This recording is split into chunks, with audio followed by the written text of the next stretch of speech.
I can't say it's worth it, but I'm glad to be on the other side. Before we even get into this video, comment down below. Are you a pre-med? Are you a medical student? Are you a resident? Are you a fellow?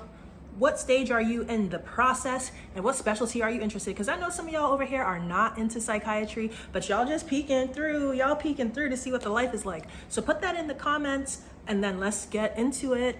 Welcome back to my channel. I am Dr. Atasha Jordan, a psychiatrist. I do a little bit of talking about the journey of becoming a physician because there's some of you following for the faith stuff and some following for the medical journey. Today we're chatting about what it's been like being an attending. I am 4 months in the game. I do know a little something, so I am excited to talk to you about this journey and what it's been like. It has been very long. And the question people ask me all the time is, was it worth it? So I've talked about the journey on my channel. You can check the tag above to see whichever side the tag comes on, to learn more about what the journey was like of me going through medical school and training. But I haven't talked so much about what it's like being an attending. I did do a vlog that some of you have seen. Maybe that's even how you came to this channel, about my first week as an attending. And it's wild, like time, where is it going? The time is just flying by. So I wanted to just sit back and chat with you a little bit about what it's been like for the past 4 months as an attending. So real brief recap for those who may not know, I actually have also a video about how you become a doctor, and it's a 60-second video, but I'll give you like even the 30-second version: high school, college, med school, residency, attending, boom. So that was really actually more like 10 seconds. So that's how I got to where I'm at. That took me 13 years, okay? 13 years, 13 long years. And now I'm here. I took a break after graduating residency for 2 months, which was lovely. And I am still planning to make a video about that break because truthfully, if you are on the journey to becoming a physician, I 1,000,000% recommend that you take a break for at least a month, at least a month after graduating residency. But that's for another video. Today we're talking about attending life. So item number 1 on our discussion board today. As a psychiatrist, there are different spaces in which you can practice. There's community psychiatry, private practice, there's academic psychiatry, and I am in the academic psychiatry space. If I'm being honest, I really had no intentions of being in academic medicine.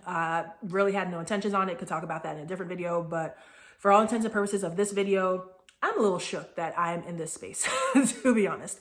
But God always has a plan. God's plan is always greater than ours. And I'm honestly quite happy with where I'm at. So what I'm doing, I have a very hodgepodge mix of different things that I'm doing because I kind of like that. So my Mondays are my administrative research day. Tuesday, I'm teaching medical students. On Wednesdays, I'm working in the emergency department, responding to psychiatric crises and people who come in with emergent needs. On Thursdays, I have my own independent outpatient clinic where I am seeing patients one-on-one, building rapport with them, working with them over the period of time. So now 4 months in, I've worked with a few of my patients many times already. We've had multiple appointments. It's nice to get to know them, to work with them on their mental health journey.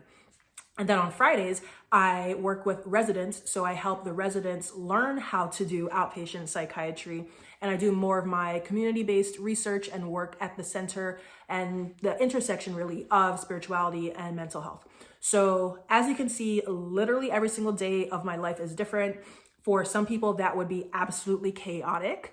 And when I started out, I'm not even gonna lie, it was chaotic for me too. But as I'm settling into the role, I don't want to say perfection because there's nothing in life that's perfect, but it's getting to as close as perfect can be. And there are things I want to tweak here and there, but overall, truthfully, I can't complain. Like if I were complaining, that would be being ungrateful, for real, for real.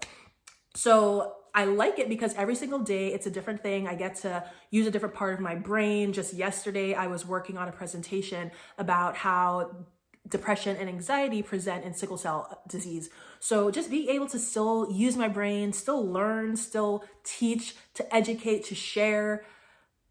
I love it. I really do. I am enjoying the work I do quite a bit. My commute's a little long, That part I talked about in my vlog the first week. It's the same commute, so that's still annoying. I have gotten a little bit more used to it, but overall, that's what I'm doing. And that's my job as an attending so far. So number 2, going into the pros. What have been the pros of being an attending so far? Before I say it, I want you to pause the video, go in the comments and put what you think the biggest pro of being an attending is, and then continue to watch the video. But for me, the biggest thing has been, I don't even really know. I'm kind of tied between the freedom of really having the chance to do what I want and not what the residency program or the American like graduate medical education complex, what they tell us we have to do. I get to really pick and choose what I want to do. And that is really enjoyable. That freedom, the flexibility, the agency to make decisions in the way I want to practice as a psychiatrist. I really love that. And then number 2, the money.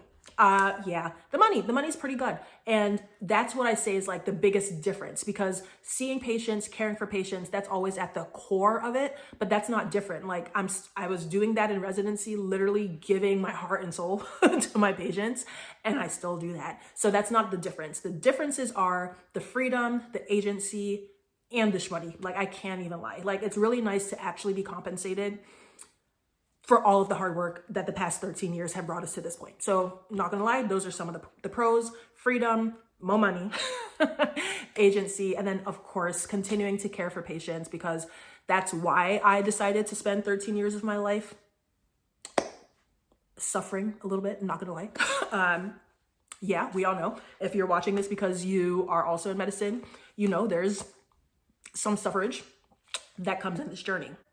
The other thing I want to talk about in terms of pros of becoming an attending so far, I feel like my impact is even more amplified, because as an attending now I'm teaching medical students, I'm teaching residents, I'm helping trainees, I don't want to say below me, but who are following in this path of becoming a psychiatrist as well, to help them along that journey. And as an attending, there's a little bit more gravitas, I guess, in terms of what I bring to conversations, especially community-based conversations about mental health. And I work a lot in faith-based communities. So being able to say like, yeah, I'm a whole attending, they look at you a little bit different of like, okay, she know what she's doing. She's been through this stuff. Like, she's not new to this, she's true to this kind of thing. Okay. So that for me has been pretty cool, to be honest. And then the other thing I would say is with freedom at work also means I've had more free time. Like that part's pretty dope. I work 40 hours. Like, I'm sorry, that's what my contract says. My contract says 40 hours. I'm not working 41 hours. I'm working 40. I'm working 40 hours a week. And that's beautiful. Like, if you're not a medical person and you're watching this and you're like, duh, like, shouldn't you be working 40 hours a week, child? They be having us working 80. And the surgeons, we know the surgeons working more than 80 hours a week, even though technically that's illegal, but we're going to talk about that another day. 40 hours, I'm like, wow, this is great. Like, I get home, I'm cooking, I'm watching TV, I'm taking baths, I'm reading books. I'm just living life. Still working on my nonprofit, Christian Mental Health Initiative as well. Little shameless plug, check the link in the bio. Or not the bio, this isn't Instagram. Check the link in the description box to learn more about Christian Mental Health Initiative. But, you know, it's really great. I'm more involved in church. I'm more involved in the lives of my family and my friends. It's like, wow, this is what it's like to be a normal human who is not under the thumb of the oppressive medical system. Oh, did my feelings just come through? Anyway, though, so those are the pros. I really do feel like, yeah, I struggle to say it's worth it. Like I was really struggling for it to come out, because I really don't think we need to suffer as much as we do to become physicians. But now being on this other side, I'm glad I'm here. And that's what I'll say. So I don't necessarily want to say it's worth it, because there's so much suffering that comes through, like the number of people who go through depression, anxiety, experience psychosis or mania in the context of the pressure. I can't say it's worth it, but I'm glad to be on the other side, emotionally, mentally, physically, spiritually, in a good place. Now we're going on to item number 3, the cons, because I'm about the realness. I'm about the realness. We're not going to talk about all the upside without talking about some of the downside. And truthfully, there's not that much. Like, honestly, there's really not that much. The cons of this journey, I've basically already talked about. This is a long journey. For me, it's been a long time because I did college, took a gap year, medical school, took an extra year in medical school to get my MBA, and then I did residency, and now I'm here. So it's been a long, long journey. I'm in my 30s. And I feel in some ways like my career is now starting, but technically I've actually been practicing as a physician for 4 years. So there's that. And I'm looking over at notes if I leave this in the edit. I feel old. Like the energy, how old was I when I started? I was like 22, 23 when I started med school. I don't got that energy anymore. Okay, it's a decade later. I do not have that energy anymore. When I come home, I want to go lay on the couch. See this couch right here? I'll be laying on it. I really do enjoy it. And, you know, it's okay. You know, I have found other ways to enjoy things, spending time with friends, inviting people over. I love that because then I don't gotta go nowhere. Y'all come over here. Y'all come over here. But yeah, it's like, it's been a long time. I feel like a lot of life has passed, but prayerfully, there's so much more life ahead. So I think that's a positive way to look at it. And I'd be tired. I'd be tired a lot. Yeah. That's basically it. Like that's why I say like I don't want to complain because it sounds like being ungrateful, but that's the truth. Like I'm older, I'm tired, and I'm in a space where I'm trying to kind of like revamp things for myself. So that's the truth of it all. Truthfully, I don't necessarily sense a ton of pressure when it comes to being the like person where the buck stops with you as the attending, the final supervisor. Because to be honest, when I practice as a resident, I practice as though I were an attending.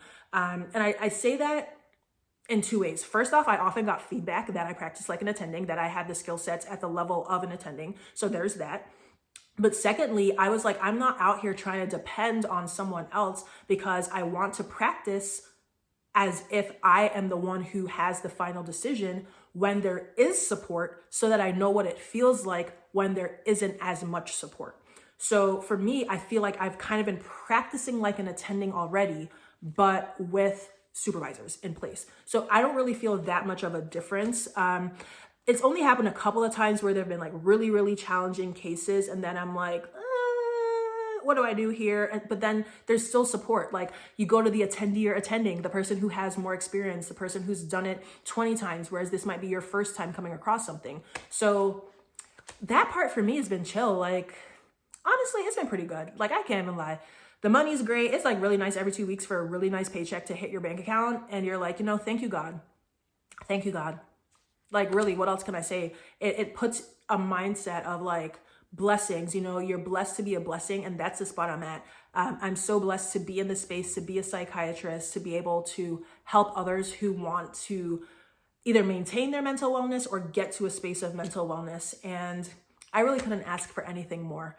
Something I just also want to let y'all know, if you are someone who is, you know, along this journey of medicine and you're looking for mentorship and guidance, I offer that. My blog, I haven't blogged in a long time, but it's still there. There's still so much content. Like hundreds of people still go to my website, even though I haven't updated my blog in like years, but the content's still there. It's still super helpful, relevant information. Please check that out. And I do have a special community of Black women who are interested in becoming psychiatrists. And because there's so few of us, 2 to 3% of the entire population of psychiatrists in the country of this here United States, only 2 to 3% of us are Black women. And I want to help other Black women get to this space, to get there, get the mentorship, ask the questions to understand what you need. So if that's something you're interested in, I'm leaving my email down below. Please just send me an email and I'll add you to the group. We have virtual office hours every couple of months, where there's a space for you to meet other Black women who are going through the same journey as you, and then also to ask me, honestly, any questions that you have.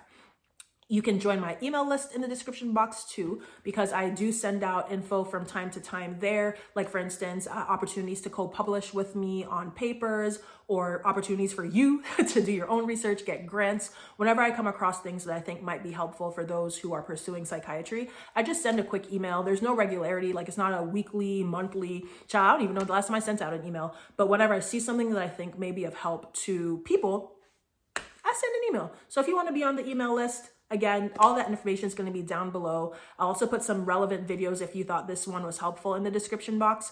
But in the meanwhile, I think you should check out this video because it'll help you on your own journey as you're considering how to maintain your mental well-being on this journey to being and attending in whatever specialty it is that you are pursuing. In the meanwhile, talk to you later.